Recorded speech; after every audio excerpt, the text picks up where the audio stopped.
The planet Kronus. Beset on all sides by the tides of war, this once quiet colony became a savage battlefield. 7 armies clashed on this one world, each refusing to back down. Each convinced it was in the right.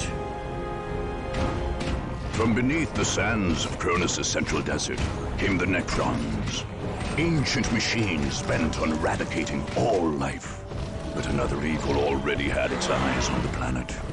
From the depths of the warp, the demonic forces of chaos arrived to enforce their claim. To oppose these fearsome powers, the planet's rulers in the Tau Empire sent their elite soldiers and sophisticated battlesuits into the fray. From the mighty Imperium of Man came the Imperial Guard, there to secure Kronus for the glory of the God Emperor. Like a green tide, the Ork horde descended on Kronus, caring little for others' claims and sowing destruction in its wake. The Eldar, ancient enemies of the Necrons, emerged from their webway to pursue their own agenda on Kronus. And last came the Space Marines, finest and most uncompromising of the Imperium soldiers. Seeing a world beset by aliens and heretics, they undertook a great purge. A dark crusade had begun. It could only end with the total victory of one of these factions, and the total defeat of all others. The Space Marines of the Blood Ravens chapter arrived on Kronus like the mailed fist of the Emperor. Acting under orders from his Chapter Master and Chief Librarian, young brother Captain Davian Thule ordered the Blood Ravens to carry out a thorough purge of this world. The Chapter Master had told Thule that ancient relics of the chapter were hidden on Kronus, artifacts from the mysterious early years of the Blood Ravens. These sacred items could not be allowed to fall into alien hands. Captain Thule ordered the withdrawal of the Imperial Guard forces stationed in Victory Bay. But Governor Aleksander flatly refused to pull his men back. Thule judged the governor a good man, but had little choice but to send his Space Marines to battle the governor's troops, along with all the other powers on Kronus. The Blood Ravens' willingness to fight soldiers of the Imperium did not go unnoticed. Whispers began that the relics on Kronus were more damning than holy. Only the war's victors would be left to decide the truth of the matter. Upon arriving on Kronus, General Lukas Aleksander became Governor Militant and set about reclaiming the planet for the Imperium.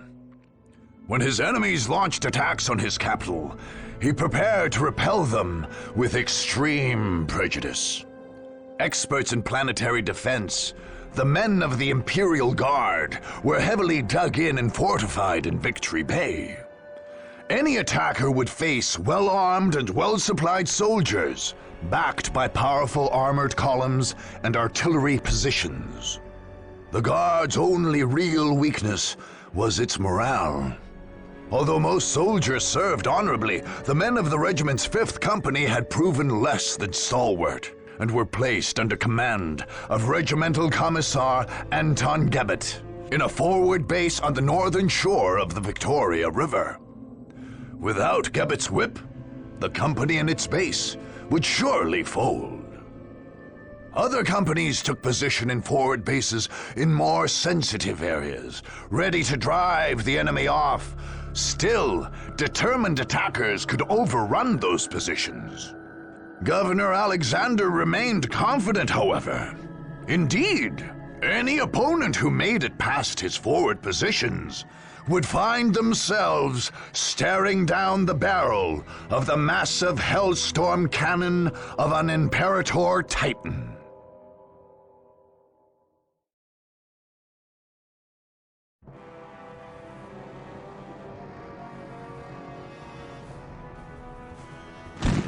Fifth Company, this is the moment of truth.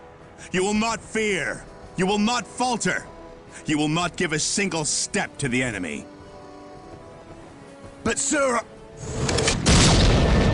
If you will not serve in combat, then you will serve on the firing line. Enemies of the Imperium, hear me. You have come here to die. The immortal Emperor is with us, and we are invincible. His soldiers will strike you down. His war machines will crush you under their treads. His mighty guns will bring the very sky crashing down upon you. You cannot win. The Emperor has given us his greatest weapon to wield. So make yourselves ready. We are the 1st Kronus Regiment, and today is our victory day.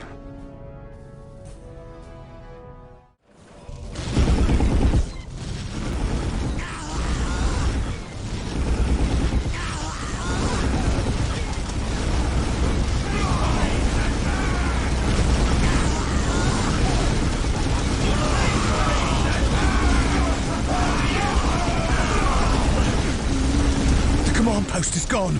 We can't hold them back much longer. We can't allow the Titan cannon to fall into their hands. Overload the core.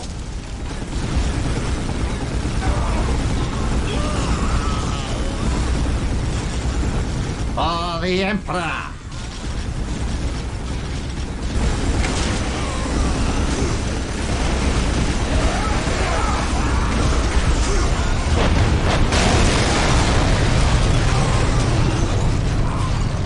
When the Blood Ravens leveled the Governor Militant's palace in Victory Bay, they brought an end to a sad conflict within the Imperium. Both Captain Thule and Governor Aleksander were acting under orders of their superiors, and neither could back down when those orders brought them into conflict. Captain Thule and Chaplain Nicholas went so far as to praise the slain governor for his stalwart dedication to his orders. With his death, they arranged for the transport of the surviving guardsmen off-world.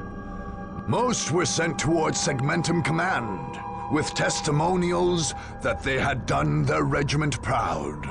The Blood Ravens were less forgiving to the rebellious guardsmen of the 5th Company. Although these men had shouted their loyalty to the Emperor's Angels of Death upon the death of Commissar Gebbet, the Space Marines showed them no favor. Indeed, these guardsmen had taken up arms against their regiment, and the Blood Ravens judged them traitors to be executed.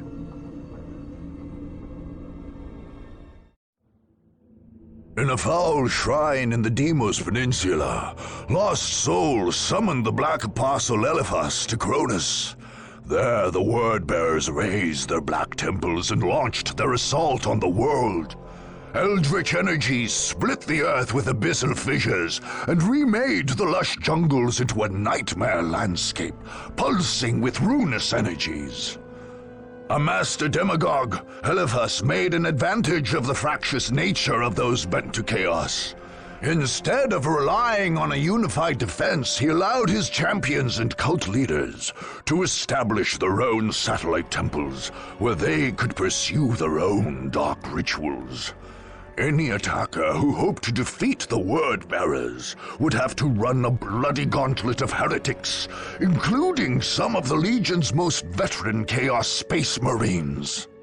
Indeed, killing the heretics on Kronus was pointless so long as the Great War Portal in Eliphas's Bastion remained open. The dark spells of the sorcerers Amphion and Zathus maintained this massive rend in the fabric of creation, granting Eliphas endless reinforcements. So long as the Deimos portal remained open, there could be no victory on Kronus.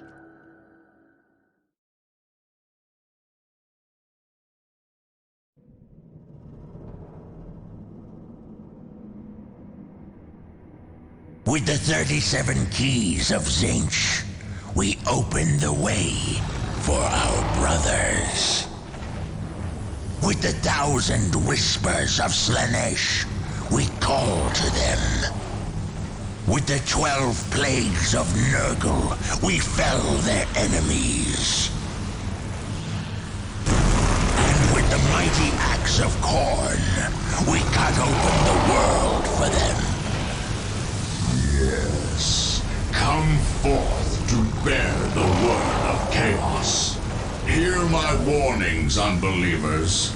Carried to your minds by the power of the Prince of Excess himself. We have raised altars in this land, so that we may sacrifice you to our gods.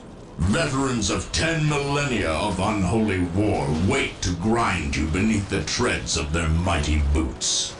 The chosen of Khorne hunger to add you to their bloody tally. The Blood God himself has marked this land, and will claim your skulls for his throne. There is no hope in opposing the inevitable. Put down your arms, unbelievers, and bow before the forces of Chaos Undivided. Reject the word of chaos, my lord. The faithful here are not strong enough. It is a poor shepherd who blames his flock apostle. This failure is yours and yours alone. No, I will not go to the Basilica of Torments again. Fear not, apostle. The Basilica is reserved for those who may redeem themselves. No. No! You will have no such chance.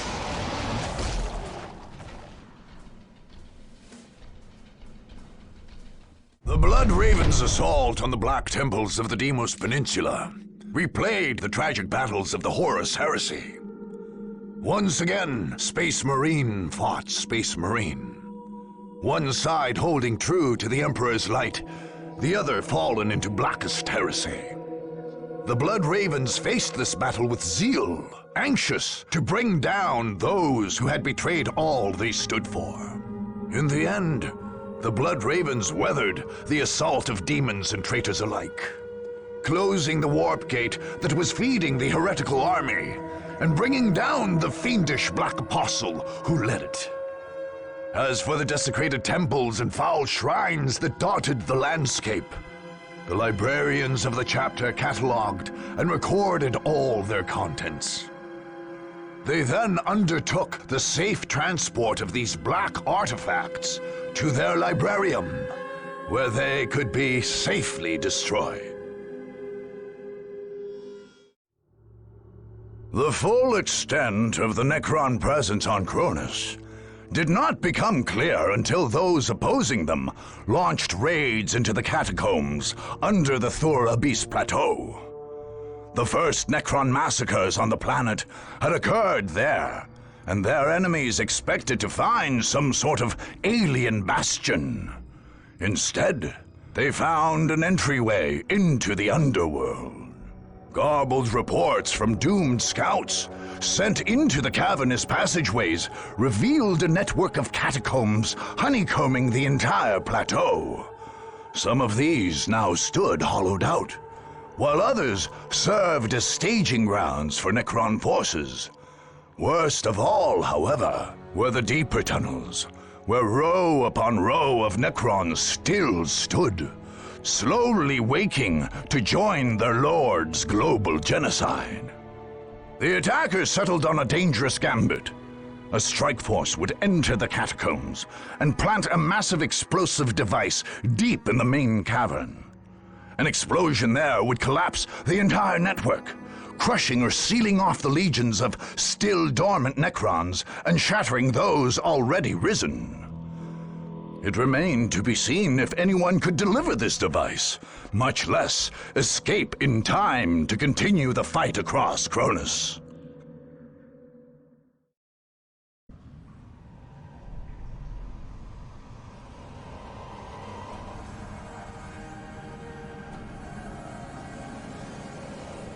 Fall back and regroup!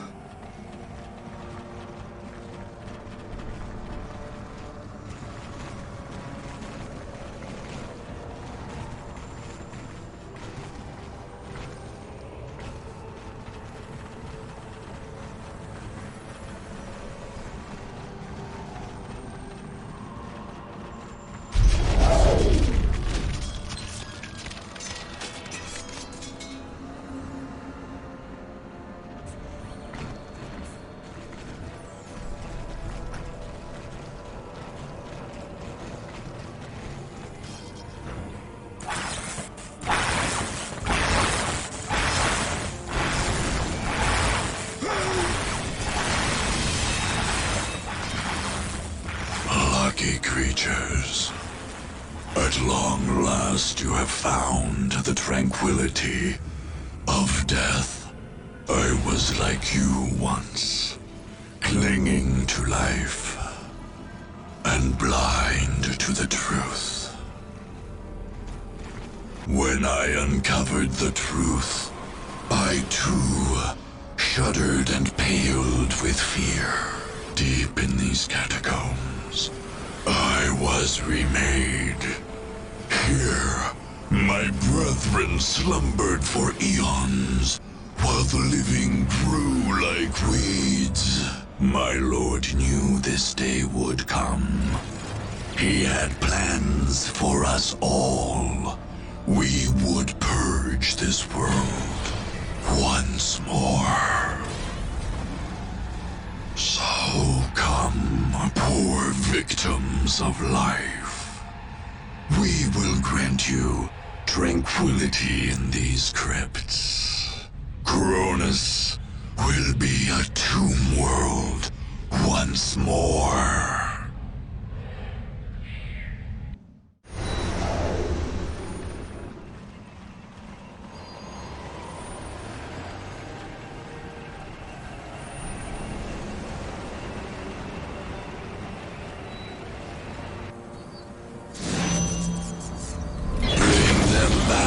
My lord, the living are escaping.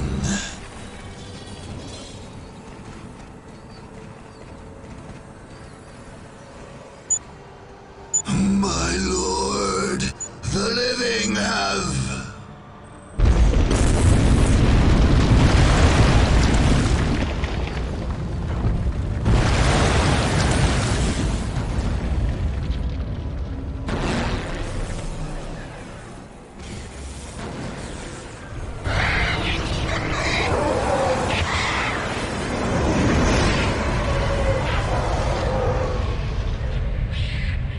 Final assault against the Necrons in the catacombs under the Thur Abyss Plateau became the thing of legend among the Blood Ravens. Descending into that sepulchral underworld, the Battle Brothers must have felt cut off from the Emperor's light altogether. Nevertheless, they fought with all the courage and steel of the Imperium's finest, bringing holy fire to the enemies of all life. Those brothers who emerged from that charnel underworld marked their armors with a small elongated skull, emblematic of their fallen Necron foes. The chapter's second company, which contributed most of the forces sent into Thur Abyss, would add the Necron skull to its heraldry and adopt the motto, "Victory over Death." Those opposing Warlord Gorgutz headhunters' Green Tide faced the same challenge the Tau had faced on Kronus for generations. Pushing the Orks back from the deserts and cities was one thing, but dislodging them from the jungle was another altogether. Even the legendary Tau leader, Commander Farsight, had failed to purge the Ork-infested swamps of the Green Coast. Still, a complete purge wasn't necessary to break Gorgutz. The Warlord had cobbled together his great horde, or Wa, in the parlance of the alien, from a large number of fractious clans and tribes. So long as the Warlord led the Wa to victory, their clan's loyalty was assured. But with enemies assailing them in their very homes, discontent reared its head among the Orks. Secondary chieftains wondered if they might not make better warlords than Gorgutz. With these fissures in the Wa widening, the Orks' enemies struck. They drove deep into the Green Coast, hoping to eliminate Gorgutz himself and plunge the Horde into infighting and rebellion.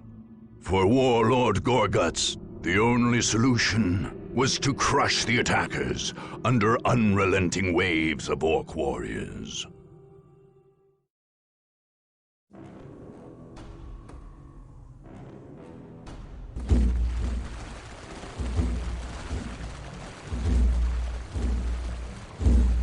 You think you can sneak about without me boys seeing ya? You think you can come for me, Ed? Orks is never beaten in battle. Shut it, you grot! The rest of them are coming and we got to be ready. Tell the boys there's some killing to do. I made them big banners to remind the clans that they better keep their boys in line. I don't want no squigheads looking to fight me when the enemy's right here. Gorgutz is the war boss. Got it, you mudsuckers? This here voicey box let him talk to you. So open your ears. Listen up, you grots and squids. They's coming for us like we some kind of human kits, but we ain't. We's the Orks, and this here is gonna be one great fight. So get your choppers and your shooters ready, boys, cause there's some killing to do. Head Crushers, you ready?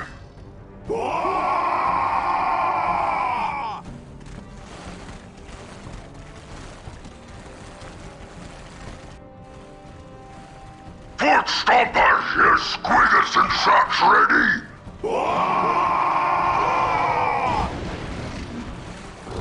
Burner boys, you wanna fight?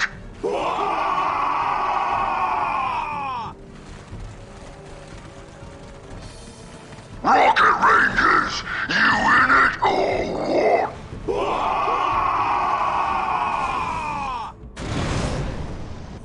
And what about yous, quick mix? You gonna let these other runts get all the good fighting done? That's right, we gonna crush 'em all. This here is a right and proper war!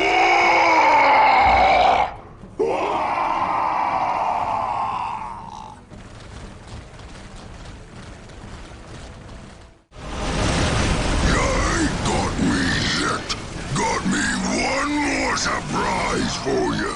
The boss? Who is getting shot up? Ain't you the master of the obvious? Use explosives. The what? The bomb, you git. The bomb.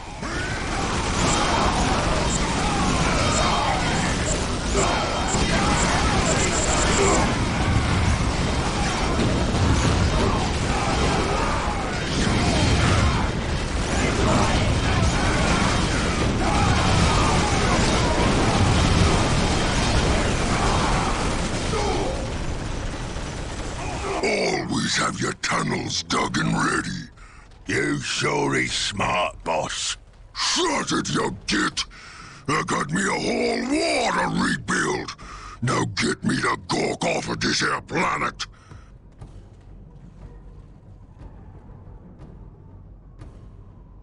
As they had on Tartarus, the Blood Ravens cut with surgical precision into the heart of the Ork horde in Kronus.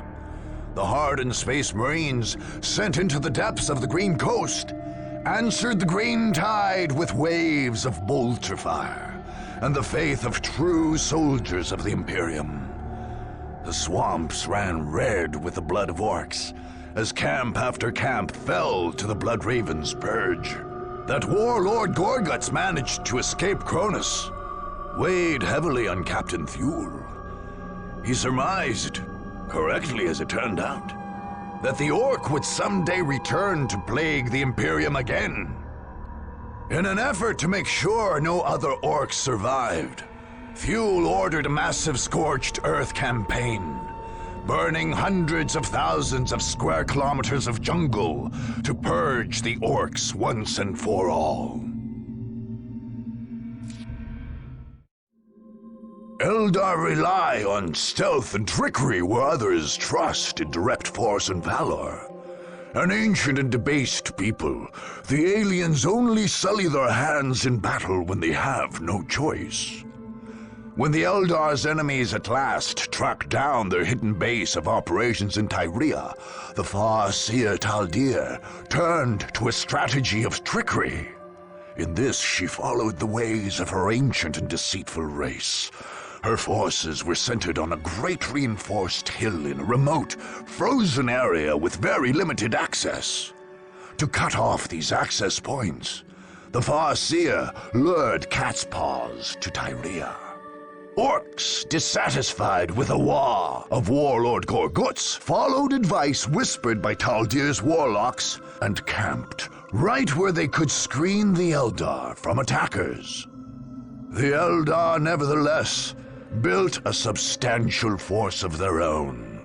Advanced webway gates allowed them to ferry troops from the Wraith ship hiding behind a holofield somewhere in the Kronus system. But these same gates were the Eldar's great weakness. If attackers could take and hold them, Taldeer would be cut off from reinforcements and any hope of escape. Alone and outnumbered, the Eldar would be caught in their own trap.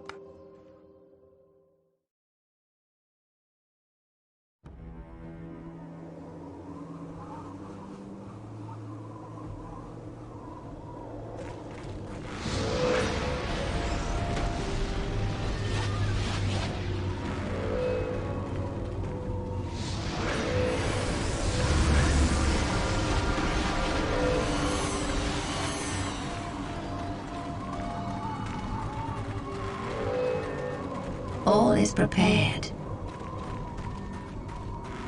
Excellent. Exarch Rakanus, take your warp spiders to their positions and then return to the Aspect Shrine. We are on our way. You have doubts, Harlequin? I trust in your vision, Taldeer of Oathway, but to stand surrounded by primitives makes me uneasy. I understand your distaste, but Eldar rely on speed and stealth. We are not made for entrenched positions.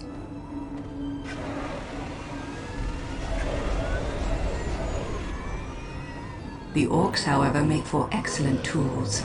They will keep the supply roads closed and our true enemies weak.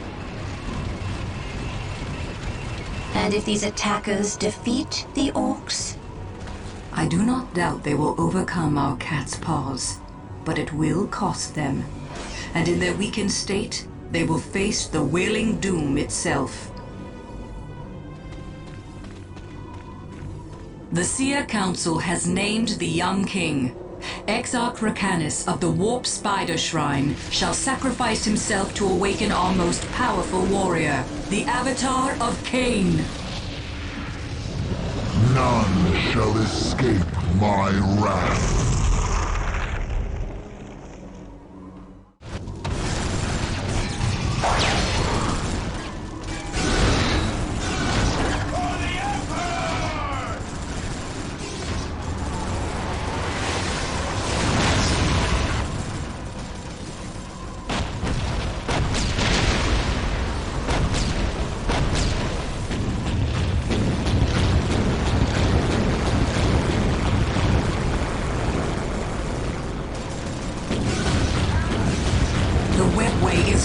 To us now.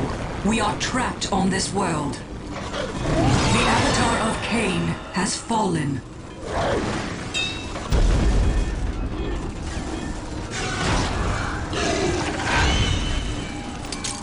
Go, all of you. Find what refuge you can in the wilderness of this world. Escape is still possible, Farseer. I do not deserve that title, Harlequin. My vision has failed us all. My fate is here, and I shall not flee from it.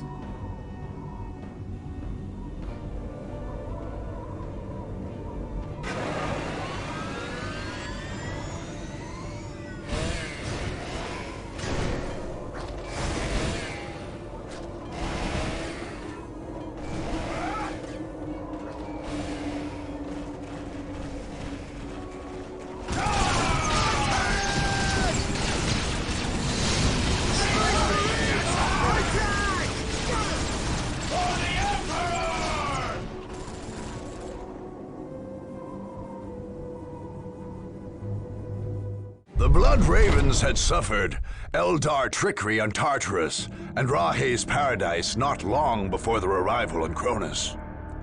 In Tyria, they avenged their fallen battle brothers with alien blood. By sealing the Eldar Farseer Taldeer's webway portals, They blocked any possibility of her escape. What followed was a careful hunt for every last alien in Tyria, culminating in the death of Taldeer herself. The chapter's librarians, for their part, spent much of the aftermath of the battle studying the remains of the fearsome demon summoned up by the Eldar. This so-called avatar of Cain, the savage incarnation of a blasphemous alien god, crumbled into inert matter at the battle's apex. Epistolarian Teus, senior librarian on Kronus, made sure that each piece was collected, catalogued, and shipped back to the chapter librarium. In later years, this would cause the Blood Ravens no small amount of trouble. When the tide of war turned against the Tau, they faced attack in their stronghold in the city of Asharis, renamed Tashin by the aliens. The aliens were well entrenched, however, and ready to mount a vigorous defense. Shas Okais, the Tau military leader, made his headquarters in a mighty citadel in the city's center, forcing attackers to wend their way through the tight city streets, exposed to sniper fire and ambushes. Outlying bases in different quarters of the city supported his strategy, with Krut warriors and powerful armored units harassing attackers even further. The Tau's only strategic vulnerability was Unity Plaza, the city's main public space. A sophisticated communications tower there could potentially be used by an attacker to expose the stealth units positioned across the city. Okais knew, however, that his attacker's ultimate objective would be assassination, not conquest. Onel Shiorez, a member of the mysterious ethereal caste, led the Tau forces from the citadel in Tashin. Were he to die, Tau forces would crumble.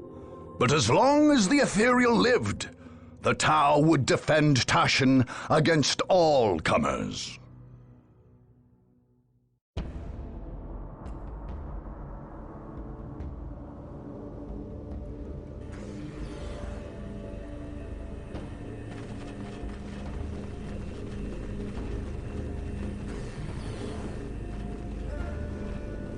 Okais, are the troops ready?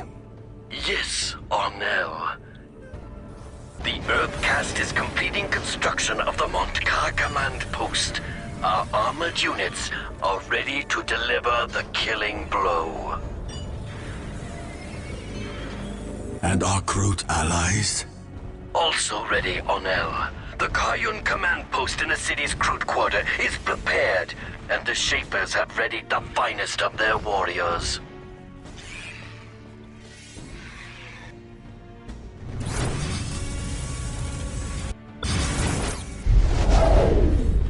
Stealth teams are taking position across the city, ready to strike where the enemy is weak.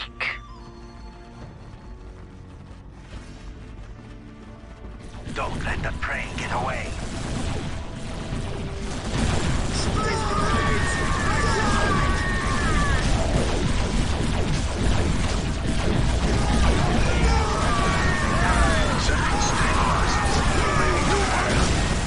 Strike teams of fire warriors and Krut packs will defend the streets and meet the enemy head on. Excellent, Commander. Patch me through to the troops, please. Soldiers of the Fire Caste, Krut and Mespid allies, today we stand as a bulwark against the selfish, the soulless, and the mad.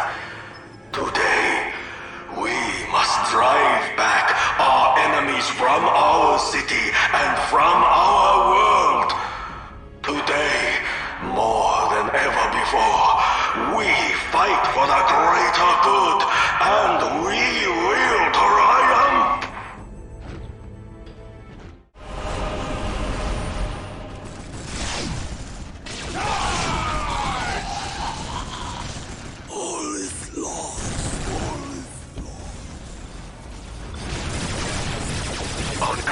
dead.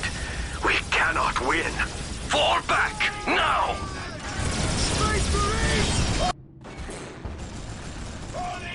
All forces, fall back.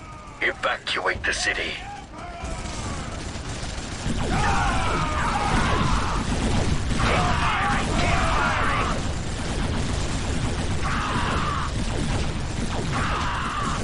We will return, Arnel, to Tau for burial. There is nothing left for us here.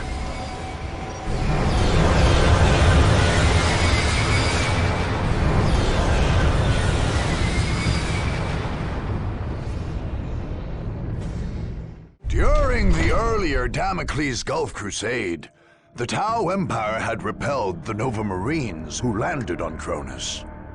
In their assault on Asharis, the Blood Ravens more than avenged the Nova Marines' defeat.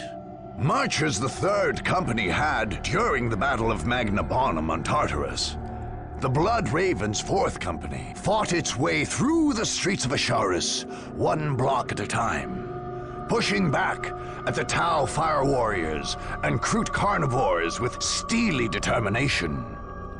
The Tau commander, Kais, did manage, however, to cheat the Blood Ravens of one prize, namely, the body of the ethereal She-Horrez, which would undoubtedly have ended up under study in the Chapter Librarium and Apothecarion. As it was, Apothecary Gordian spent many days collecting the alien blood samples left behind when the Tau withdrew with the corpse of their slain ethereal.